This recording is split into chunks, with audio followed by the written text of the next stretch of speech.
Hi friends, ಎಲ್ಲರಿಗೂ ಕೂಡ ಮತ್ತೊಮ್ಮೆ ನಮ್ಮ ಚಾನಲ್ಗೆ ನಿಮಗೆ ಸ್ವಾಗತ. ಇವತ್ತಿನ ಒಂದು ವಿಡಿಯೋದಲ್ಲಿ ಸೆಪ್ಟೆಂಬರ್ 2, 2025 ಒಂದು ಪ್ರಚಲಿತ ಘಟನೆಗಳನ್ನು ನಾವು ನೋಡ್ಕೊಳ್ತಾ ಹೋಗೋಣ. ತುಂಬ ಇಂಪಾರ್ಟೆಂಟಾಗಿ ನಮ್ಮ ಒಂದು ಚಾನಲ್ನಲ್ಲಿ ಪ್ರಚಲಿತ ಘಟನೆಗಳನ್ನು ನಿಮಗೆ ಕೊಡುವಂಥ ಪ್ರಯತ್ನವನ್ನು ನಾವು ಮಾಡ್ತಾ ಹೋಗ್ತಾ ಇದ್ದೇವೆ. ಫ್ರೀ ತರಗತಿಗಳು ಇರ್ತವೆ, ಎಲ್ಲರೂ ಕೂಡ ಉಪಯೋಗಿಸ್ಕೊಳ್ಳಿ. ಅದರ ಜೊತೆಗೆ ಪೊಲೀಸ್ ಕಾನ್ಸ್ಟೇಬಲ್, PSI ಮತ್ತು ವಿವಿಧ ಒಂದು ಕರ್ನಾಟಕ ಪಬ್ಲಿಕ್ ಸರ್ವಿಸ್ ಕಮಿಷನ್ ಅಥವಾ ಕರ್ನಾಟಕ ಲೋಕಸೇವಾ ಆಯೋಗ ಮತ್ತು ಕರ್ನಾಟಕ ಎಕ್ಸಾಮಿನೇಷನ್ ಅಥಾರಿಟಿ ಅಥವಾ ಇಲ್ಲಿ ಕರ್ನಾಟಕ ಪರೀಕ್ಷಾ ಪ್ರಾಧಿಕಾರದಿಂದ ನಡೆಸ್ತಕ್ಕಂಥ ಬೇರೆ ಬೇರೆ ಪರೀಕ್ಷೆಗಳಿಗೆ ಪಕ್ಕಾ ಕ್ವಶನ್ಸ್ ಬರ್ತಕ್ಕಂಥ ಒಂದು ಕ್ವಶನ್ಸ್ಗಳನ್ನು ಅಥವಾ ತರಗತಿಗಳನ್ನು ನಾವು ಮಾಡ್ಕೊಳ್ತಾ ಹೋಗ್ತಾ ಇದ್ದೇವೆ. ನೀವು ಅದನ್ನು ಯೂಸ್ಫುಲ್ ಮಾಡ್ಕೋಬೋದು. ಈ ಒಂದು ತರಗತಿಗಳು ನಿಮಗೆ ಏನಾದರೂ ಯೂಸ್ಫುಲ್ ಆದರೆ ವಿಡಿಯೋಗೆ ಲೈಕ್ ಮಾಡಿ, ಶೇರ್ ಮಾಡಿ, ಸಬ್ಸ್ಕ್ರೈಬ್ ಮಾಡಿ. ಮೊದಲನೇದಾಗಿ ಇವತ್ತಿನ ಒಂದು ಮೊದಲನೇ ಪ್ರಶ್ನೆ ಈ ರೀತಿಯಾಗಿದೆ. ಏನಪ್ಪ ಅಂತಂದರೆ, ಈಗಾಗಲೇ 29ನೇ ಒಂದು ವಿಶ್ವ ಚಾಂಪಿಯನ್ಶಿಪ್, ಬ್ಯಾಡ್ಮಿಂಟನ್ ವಿಶ್ವ ಚಾಂಪಿಯನ್ಶಿಪ್ ಎಲ್ಲಪ್ಪ ನಡೆದಿದೆ ಅಂತ ಅಂದರೆ ಇಲ್ಲಿ ಫಿಲಿಪ್ಪೈನ್ಸ್ನಲ್ಲಿ ನಡೆದಿದೆ. ಅಂದರೆ ಯಾವ ದೇಶ ಆತಿಥ್ಯ ವಹಿಸಿತ್ತು ಅಂತ ಅಂದರೆ ಫಿಲಿಪ್ಪೈನ್ಸ್ ಎಂಬತಕ್ಕಂಥ ದೇಶ 29ನೇ ಒಂದು ವಿಶ್ವ ಬ್ಯಾಡ್ಮಿಂಟನ್ ಚಾಂಪಿಯನ್ಶಿಪ್ಪನ್ನು ಇಲ್ಲಿ ಅದರ ಒಂದು ಆತಿಥ್ಯವನ್ನು ಇಲ್ಲಿ ವಹಿಸ್ಕೊಂಡಿತ್ತು. ಆದರೆ ಈಗ ಇನ್ನೊಂದು ಸಲ ಏನಪ್ಪ ಕೇಳಿದ್ದಾರೆ ಅಂತ ಅಂದರೆ, ಈಗ ಏನಪ್ಪ ಅಂತಂದರೆ 29ನೇ ಒಂದು ವಿಶ್ವ ಬ್ಯಾಡ್ಮಿಂಟನ್ ಚಾಂಪಿಯನ್ಶಿಪ್ ಆದ ನಂತರ 2026ರಲ್ಲಿ 30ನೇ ಒಂದು ವಿಶ್ವ ಚಾಂಪಿಯನ್ಶಿಪ್, ಬ್ಯಾಡ್ಮಿಂಟನ್ ಚಾಂಪಿಯನ್ಶಿಪ್ ಇಲ್ಲಿ ಆಗ್ತದೆ. ಈ ಒಂದು 30ನೇ ವಿಶ್ವ ಬ್ಯಾಡ್ಮಿಂಟನ್ ಚಾಂಪಿಯನ್ಶಿಪ್ಪನ್ನು ಯಾವ ದೇಶದಲ್ಲಿ ಆಯೋಜನೆಯಲ್ಲಿ ಮಾಡ್ತದೆ ಅಂತ ಇಲ್ಲಿ ಪ್ರಶ್ನೆ ಕೇಳಿದರೆ ಭಾರತ, ಇಂಡೋನೇಷಿಯಾ, ಫಿಲಿಪ್ಪೈನ್ಸ್ ಮತ್ತು ಜಪಾನ್ ಅಂತ. ತುಂಬ ಇಂಪಾರ್ಟೆಂಟ್ ಈ ಪ್ರಶ್ನೆ. ಎಲ್ಲರೂ ಕೂಡ ಗೊತ್ತಿತ್ತು ಅಂತ ಕಮೆಂಟ್ ಬಾಕ್ಸ್ ಮೂಲಕ ನೀವು ಕಮೆಂಟ್ ಮಾಡಿ. ಇಲ್ಲ ಅಂತ ಅಂದರೆ ಮುಂದೆ ಆರ್ಟಿಕಲ್ಸ್ಗಳಲ್ಲಿ ನಿಮಗೆ ಮಾಹಿತಿ ಸಿಗ್ತಾ ಹೋಗ್ತದೆ. ಓಕೆ, ನೆಕ್ಸ್ಟು ಇಲ್ಲಿ ಏನಪ್ಪ ಅಂತಂದರೆ, ಇಲ್ಲಿ ನೋಡ್ಬೋದು, ರಾಷ್ಟ್ರಪತಿ ದ್ರೌಪದಿ ಮುರ್ಮು ಅವರ ಒಂದು ಸಲಹೆ ಮೇರೆಗೆ ಅಖಿಲ ಭಾರತ್ ವಾಕ್ ಮತ್ತು ಶ್ರವಣ ಸಂಸ್ಥೆ ಯೋಜನೆಯ ಒಂದು ವಜ್ರ ಮಹೋತ್ಸವ ಅಂತ ಇದೆ. ವಾಕ್ ಶ್ರವಣ ಸಮಸ್ಯೆ ಇರ್ತಕ್ಕಂಥ ಒಂದು ವಿದ್ಯಾರ್ಥಿಗಳು ಯಾರ್ಯಾರಿರ್ತಾರೆ ಅವರಿಗೆ ಇಲ್ಲಿ ಸಹಾನುಭೂತಿ ಇಲ್ಲಿ ತೋರಿಸೋದಕ್ಕೆ ಈ ಒಂದು ಮಹೋತ್ಸವವನ್ನು ಮಾಡ್ತಿದ್ದಾರೆ. ಇಲ್ಲಿ ಆಯುಷ್ ವಜ್ರ ಮಹೋತ್ಸವ ಸಮಾರಂಭದಲ್ಲಿ ಆಯುಷ್ ಅಂಚೆ ಚೀಟಿಯನ್ನು ರಾಷ್ಟ್ರಪತಿ ದ್ರೌಪದಿ ಮುರ್ಮು ಅವರು ಇಲ್ಲಿ ಬಿಡುಗಡೆ ಇಲ್ಲಿ ಮಾಡಿದ್ದಾರೆ. ರಾಜ್ಯಪಾಲರಾಗಿರ್ತಕ್ಕಂಥ ಥಾವರ್ಚಂದ್ ಗೆಹ್ಲೋಟ್ ಆಗಿರ್ಬೋದು, CM ಸಿದ್ದರಾಮಯ್ಯ, ಕೇಂದ್ರ ಸಚಿವೆ ಅನುಪ್ರಿಯಾ ಪಟೇಲ್, ಆರೋಗ್ಯ ಸಚಿವ ದಿನೇಶ್ ಗುಂಡೂರಾವ್, ಇನ್ನಿತರ ಒಂದು ಮಿನಿಸ್ಟರ್ಸ್ಗಳು ಇಲ್ಲಿ ಇದ್ದರು ಅಂತ ಇಲ್ಲಿ ಮಾಹಿತಿಗಳನ್ನು ಕೊಟ್ಟಿದ್ದಾರೆ.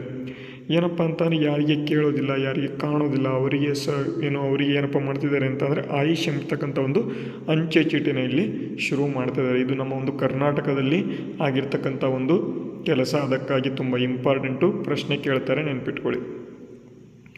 ನೆಕ್ಸ್ಟು ಇಲ್ಲಿ ಮುಂದಿನ ಒಂದು ಆರ್ಟಿಕಲ್ ನೋಡಿ, ಗೋಲುಗಳ ಮಳೆಗೆರೆದ ಒಂದು ಭಾರತ ಅಂತ. ಅಂದರೆ ಏನಪ್ಪ ಆಗಿದೆ ಅಂತಂದರೆ, ಭಾರತ ಮತ್ತು ಯಾವುದಪ್ಪ ಇನ್ನೊಂದು ಕಜಕಸ್ತಾನ ಎಂಬತಕ್ಕಂಥ ದೇಶ, ಈ ದೇಶದ ವಿರುದ್ಧ 15-0 ಗೋಲುಗಳನ್ನು ಮಾಡುವುದರ ಮೂಲಕ ನಮ್ಮ ಒಂದು ಭಾರತ ಇಲ್ಲಿ ಗೆದ್ದು ನಿಂತಿದೆ. ಅದಕ್ಕಾಗಿ ತುಂಬ ಇಂಪಾರ್ಟೆಂಟು, ಅತಿ ಹೆಚ್ಚು ಗೋಲ್ಗಳನ್ನು ಬಾರಿಸಿ ಇಲ್ಲಿ ಗೆದ್ದು ಇಲ್ಲಿ ನಿಂತಿರತಕ್ಕಂಥದ್ದು ಏಷ್ಯಾ ಕಪ್ ಎಂಬತಕ್ಕಂಥ ಒಂದು ಹಾಕಿಯ ಒಂದು ಏಷ್ಯಾ ಕಪ್ನಲ್ಲಿ ಕಜಕಸ್ತಾನ ವಿರುದ್ಧ 15-0 ಅಂತರದ ನಿರಾಯಾಸ ಜಯವನ್ನು ಮಾಡಿರ್ತಕ್ಕಂಥದ್ದು ಜಪಾನ್ ಈಗ ಮನೆಗೆ ಹೋಗಿದೆ, ಅಥವಾ ಜಪಾನ್ ಈಗಾಗಲೇ ಸೋತ್ಕೊಂಡು ಮನೆಗೆ ಹೋಗಿದೆ ಅಂತ ಇಲ್ಲಿ ಕೊಟ್ಟಿದ್ದಾರೆ. ನೀವು ನೋಡ್ಬೋದು, ಜಪಾನ್ ಎದುರು 2-2 ಡ್ರಾಯಿಂದ ಮಾಡಿಕೊಂಡ ಇಲ್ಲಿ ಚೀನಾ ಅಂತ ಕೊಟ್ಟಿದ್ದಾರೆ. ಚೀನಾ ಮತ್ತು ಜಪಾನ್ ಇಲ್ಲಿ 2-2 ಡ್ರಾ ಆಯಿತು. ನೆಕ್ಸ್ಟ್ ಇಲ್ಲಿ ಬಿ ಗುಂಪಿನಿಂದ ಮಲೇಷ್ಯಾ, ಚೀನಾ ಮುನ್ನಡೆ ಅಂತ ಇಲ್ಲಿ ಕೊಟ್ಟಿದ್ದಾರೆ. ಇಂದಿನಿಂದ ಸೂಪರ್ 4 ಹಂತದ ಪಂದ್ಯಗಳು, ಅಂದರೆ ಟಾಪ್ 4 ದೇಶಗಳು ಇಲ್ಲಿ ಮಾಡ್ತವೆ, ಇಲ್ಲಿ ಪೈಪೋಟಿ ನಡೆಸ್ತವೆ. ಯಾವ್ಯಾವ ದೇಶ ಅಂತ ಅಂದರೆ ಚೀನಾ, ಮತ್ತು ಇಲ್ಲಿ ಇನ್ನೊಂದು ಯಾವುದಪ್ಪ ಅಂತ ಅಂದರೆ ಇಲ್ಲಿ ಮಲೇಷ್ಯಾ, ಮತ್ತು ಇಲ್ಲಿ ಭಾರತ, ಮತ್ತೊಂದು ಇನ್ನೊಂದು ದೇಶ ಇಲ್ಲಿ ಏನಪ್ಪ ಮಾಡುತ್ತೆ ಅಂತಾನೆ ಟಾಪ್ 4 ದೇಶಗಳ ನಡುವೆ ಇಲ್ಲಿ ಮ್ಯಾಚ್ಗಳು ನಡೀತವೆ. ಏಷ್ಯಾ ಹಾಕಿ ಕಪ್ ಈಗ ಪ್ರೆಸೆಂಟಾಗಿ ಎಲ್ಲಿ ನಡೀತಿದೆ ಎಲ್ಲರೂ ಕೂಡ ನೀವು ಮೊದಲನೇದಾಗಿ ಆನ್ಸರ್ನ ಮಾಡಬೇಕು. ಓಕೆನಾ. ಮಲೇಷ್ಯಾ, ಕೊರಿಯಾದ ಮುನ್ನಡೆ ಅಂತ ಇಲ್ಲಿ ಕೊಟ್ಟಿದ್ದಾರೆ. ನಾರ್ತ್ ಕೊರಿಯಾ ಕೂಡ ಈ ಒಂದು ಗುಂಪಿನಲ್ಲಿ ಇರತಕ್ಕಂಥದ್ದು. ಇದಕ್ಕೆ ಸಂಬಂಧಪಟ್ಟಂತೆ ಮಾಹಿತಿ ಗೊತ್ತಿರಲಿ.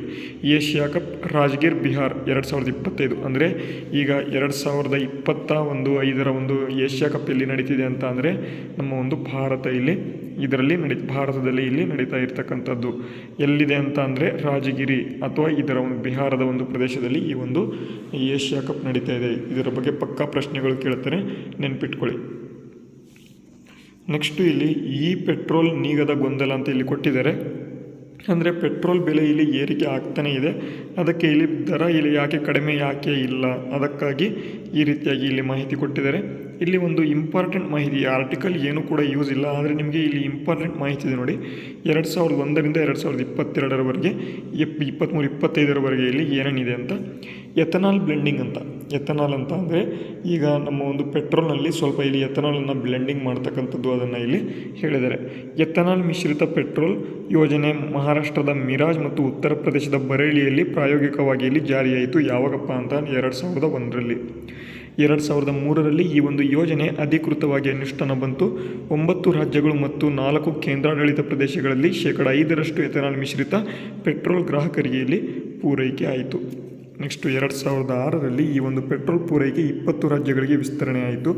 2018ರಲ್ಲಿ ಜೈವಿಕ ಇಂಧನ ರಾಷ್ಟ್ರೀಯ ನೀತಿ ನಿರೂಪಿಸಿದ ಒಂದು ಸರ್ಕಾರ 2030ರ ಒಳಗಾಗಿ 20% ಎಥನಾಲ್ ಮಿಶ್ರಿತ ಪೆಟ್ರೋಲ್ ಮಾಡ್ತೇವೆ ಅಂತ ಇಲ್ಲಿ ಮಾಡಿಕೊಂಡ್ರು. ನೆಕ್ಸ್ಟ್ 2019ರಲ್ಲಿ 10% ಎಥನಾಲ್ ಮಿಶ್ರಿತ ಪೆಟ್ರೋಲ್ ಮಾರಾಟ ಇಲ್ಲಿ ಆರಂಭ ಆಯಿತು.